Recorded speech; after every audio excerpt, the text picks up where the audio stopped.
নমস্কার বন্ধুরা, দেখুন তো আপনারা পাতাটাকে চিনতে পারছেন কি না। এটা হলো গন্ধপাতালির পাতা।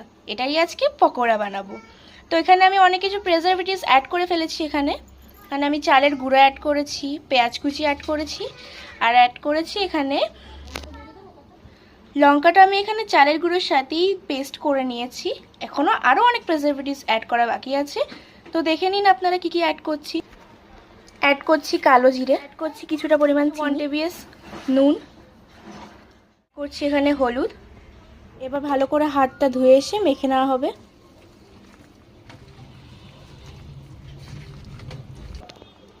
মাখাটা হয়ে গেছে। এবার ছোট ছোট করে বল বানিয়ে তেলের মধ্যে ভেজে নিলেই তৈরি হয়ে যাবে গন্ধপাতালির বড়া। বসিয়ে নিচ্ছি কড়াই। কড়াইতে দিয়ে দেবো রিফাইন্ড অয়েল। গরম হয়ে এসছে, এবার ছোট্ট ছোট্ট বড়াগুলো আমি তেলের মধ্যে ছেড়ে দেবো। পকোড়া তেলে ছেড়ে দিয়েছি, এবার ভেজে তুলে নিলেই তৈরি হয়ে যাবে আমাদের পকোড়া। একদম রেডি খাওয়ার জন্য। অবশ্যই আপনারা কমেন্ট করে জানাবেন কেমন লাগলো আপনাদের ভিডিওটা, এবং পকোড়াগুলো কেমন টেস্ট হয়েছে অবশ্যই জানাবেন কমেন্ট করে।